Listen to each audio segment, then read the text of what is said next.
what's sort of interesting is watching the way that he will split the vote, though. Um, if I'm not if I'm not mistaken, I don't think his family's terribly excited about him Oh, I got a clip for it running coming at up. all. Oh yeah, I got a clip for Mm. it. First, I wanted to get into Because this. that's essentially what ends up happening, though, with an independent candidate is it goes and it siphons votes off of both of the other sides. So it's kind of worth looking and being like, okay, so do we think this candidate's actually going to make it into presidency? Well, there's not really much of a history of the third party doing that, but where is it going to steal the vote from? That's kind of the interesting part to me. Well, right now though, it's split pretty much. He steals more from Trump right now in the polls than he does from Biden. Um, but the interesting thing, I think he takes 8 points from Biden. He takes like 10 points from Trump. Mm. But the interesting thing about that is it'd probably be hurting Biden more, except for your theory right there that they're a spoiler candidate. It's true. That's what happened. Jill Stein basically screwed Hillary. One of the couple things that did, right? But the thing about it, which I think is interesting, is Fox News thought, oh, RFK will be a great spoiler. So they had him on their shows for months and months and months touting RFK Jr. And then what happened? Well, Fox is stupid because Democrats aren't watching Fox News. So what ended up happening was all their viewers started to think, yeah, RFK Jr. is a great guy. We should pick him. So what ended up happening was they ended up... Hey, if we don't like Trump, let's go for that guy. Right. So what they did was Right. they took a lot of people who would normally vote for Trump, and now they're sitting there swinging over to RFK. So his numbers with the conservatives and the Republicans shot up because of Fox, and now Fox doesn't have him on anymore.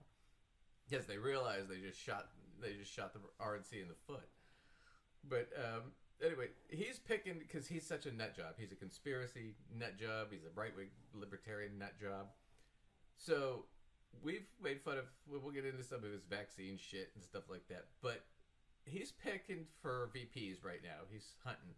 And he's gotten like Tulsi Gabbard. He's looking at like the Wicked Witch of the West. She is. Who is was it guy the Yang who ran for president last cycle? Andrew Yang, who's kind of a wealthy idiot. You know, ended up being kind of tanked with the Democrats. Nobody likes him. And then he was looking at Tony Robbins, the self-help guru guy. Oh my goodness. Yeah, he's approached him. I'd be surprised to see Tony Robbins being willing to like get into bed with that guy. I would Not that I know Tony Robbins personally, but based on what type of self-help whatnot he does, I'd be really shocked if he'd bite. I wouldn't think he would. And then what was it? So Tony, I would think so. He also went Mike Rowe, who we've made fun of because the Dave No, Ramsey's buddy. Mike Rowe's Yeah. special. Mike Rowe might be interested. Well, you know, he's got the voice and the looks to do it. He's just dumber than a fucking rock. The guy doesn't know anything if it's not scripted for him. But the other one he went is Aaron Rodgers, who I think is a former baseball player. But Aaron Rodgers really tanked a lot of his image in his career because he was a Sandy Hook denier. So the Sandy Hook elementary school shooting where a bunch of children died, a lot of people were wounded. They ran that. Alex Jones ran it. Fox ran some stuff on it that maybe it was all faked by the government to try and make guns illegal, which it wasn't. But Aaron Rodgers is one of those guys that we're going to clip over to it. Here's Jake Tapper jumping in, but this is RFK's top pick so far. New reporting with CNN's Pamela Brown. One of Robert Kennedy Jr.'s prospects for vice president, he has acknowledged, is New York Jets quarterback Aaron Rodgers. CNN has learned that in private conversations, Rodgers has shared wild and unhinged conspiracy theories in which he claims that the 2012 Sandy Hook shooting was not real. CNN knows of two people with whom Rodgers has shared these views with, including CNN's Pamela Brown.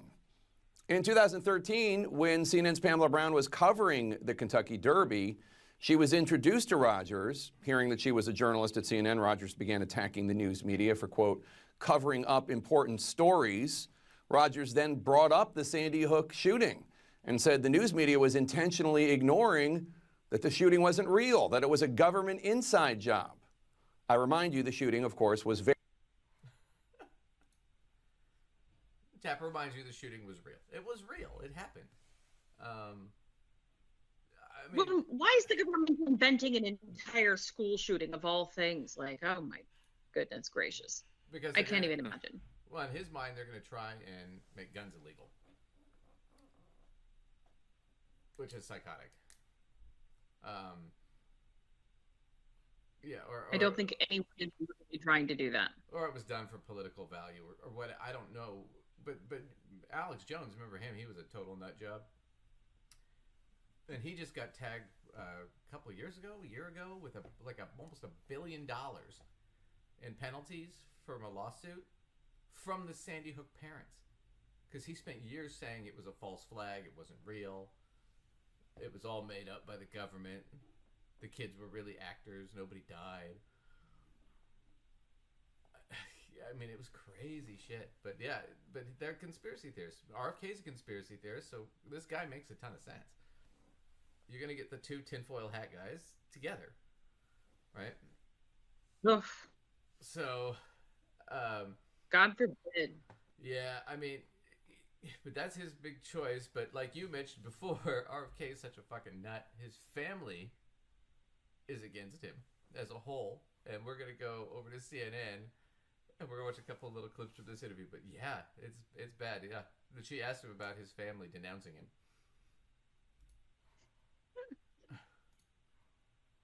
Are seeing that it no longer applies to them, and they're feeling betrayed. You also have a very famous last name, especially in American politics. When you announced your run, there were some members of the Kennedy family who were not happy about it. They wrote in a statement, quote, "The decision of our brother Bobby to run as a third-party candidate against Joe Biden is dangerous to our country." And they said that while you might share the same name as our father, you do not share the same values, vision, or judgment. Today's announcement is deeply saddening for us. We denounce his candidacy and believe it to be perilous for our country. What have you said to your family? Well, you know, I have a big family.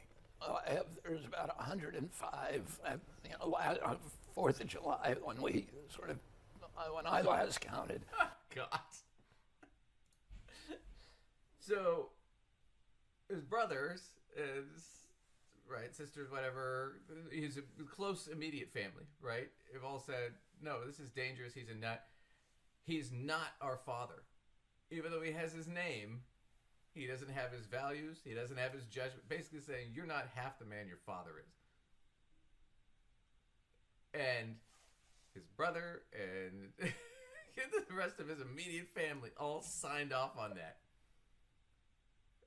Right, and his response to it is, I have a big family. Right, I have. Okay, your siblings are literally not supporting you running for president. I have no desire to run for any office, not even like a local council. But if I decided to do so, my siblings would be like, right on, Lace, good job. They wouldn't be like issuing public statements to say that this was a bad idea. Right, you know, if your siblings are making public statements that everybody's signing off on saying you're a bad idea, they know way more about you than the public does. So, and they don't want to be attached just, to that. Yeah, they don't want to be attached. And They're trying to get out ahead. They do not want to be attached to it. Think about it, people. You know, but that's the thing is I still love that answer. I have a big my aunt's niece's cousin's sister thinks I'm good, right? My best friend's sister's cousin's boyfriend knows this kid who's going with this girl who would vote for me.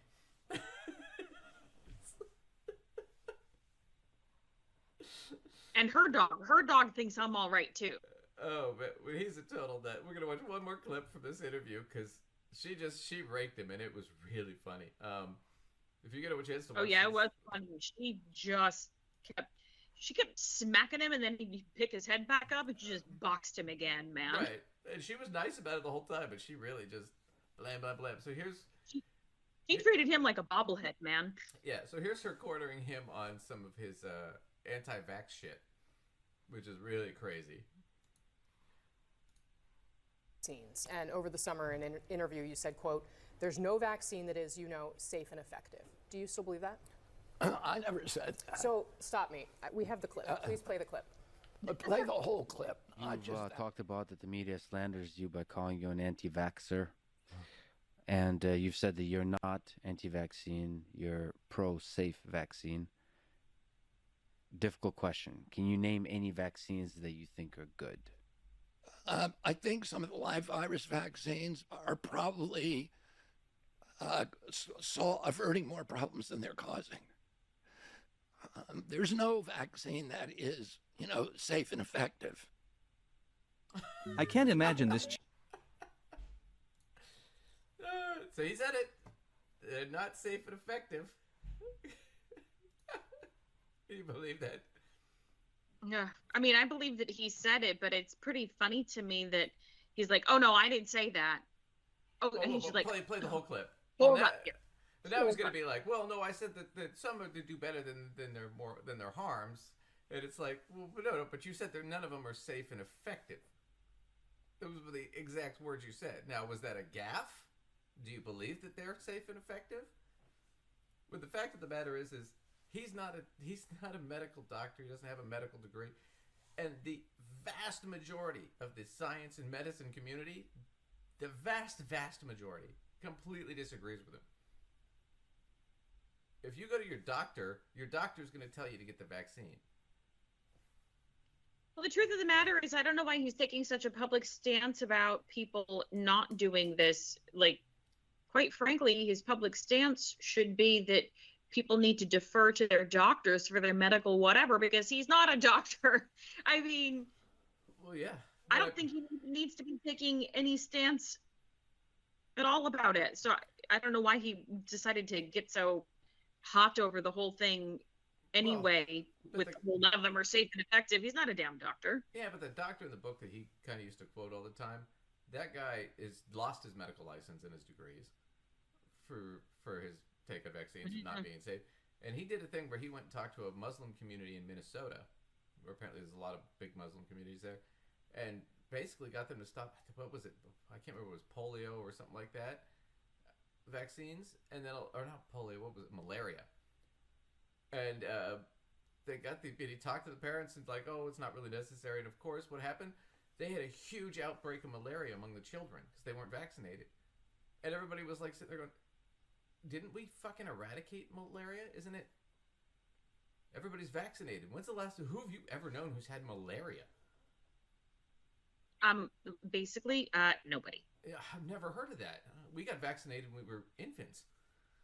Didn't occur. And then I remember talking about this with my nephew, and he was talking about it.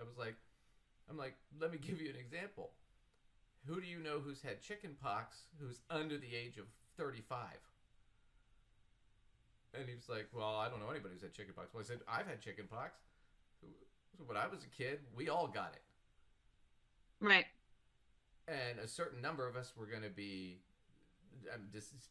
permanently disabled to some degree because of it. And a certain number of us were going to die of it. But the idea was it's safer to get it as a kid than as an adult. As an adult, you'd probably die from it or be seriously damaged. As a kid, you have a better chance of survival. So your parents always wanted you to get it when you were a kid. I said, nowadays, kids don't get it. Why? Because there's a fucking vaccine. You don't need to go through it. And it's not worth it. Right. But yeah, I mean, that's what it is. Right. I remember at a certain point, if a kid had chicken pox and another kid didn't ever have it yet, sometimes the parent was trying to send their kid over so they get it, because they thought it was safer for the kid to be out for a week with it, as a kid. Yeah, this was normal all the way up until the early 2000s. So for those of you who are, under 25 or 30, you probably never experienced this. If you were not alive in the 20th century, you didn't. I mean, this is one of those we should leave it in the past kind of shit. But he wants to go back to that. But I want to see him real quick, his response to him. Actually, he's saying, oh, I didn't say they weren't safe and effective. Then she had a video of him saying they're safe, not safe and effective. I want to see his response real quick before we move on. Do you still believe it? Well, here's what I would say. First of all, I'm not anti-vaccine. How is that statement not anti-vaccine? Well, I can say right now there's no medicine for cancer that's safe and effective. It doesn't mean I'm out against all medicines. I've been fighting 40 years to get mercury out of fish. Nobody calls me anti-fish. Oh, God. He said that And line. now he's just spouting more nonsense. He said that line so many times. And that line was bullshit 20 years ago when he first said it. Because the amounts of mercury that were in those vaccines back then were minor, and it wasn't the same type of mercury you find in fish. The type that was in it was actually safe. But because he started that and a bunch of other people, what ended up happening, the companies started saying, fuck it, let's just manufacture it without mercury so we don't have to fucking hear about it anymore. The problem is they don't last as long. I mean, as far as preservation for time. But I mean, yeah, but you can get them now without mercury because of that. It wasn't necessary, but they did it because they complained about it. But talk about it's just a waste of time and money. Right. But anyway, that's the nut job. So Sandy Hook denier, vaccine deniers. He thinks Wi-Fi causes cancer. Right? Thinks the economy sucks right now, even though we've got one of the best economies in the world, and we're in the most powerful economy and country in the world. He thinks we're in our decline for some reason. And you want that guy running the... Yeah. Like I said, the only reason I think he's gotten as far as he has is because, unlike his family, the voters don't know who he is. Because the people know who he is, don't want him. Right. Like his family. Yeah, just like his family. Oh, man.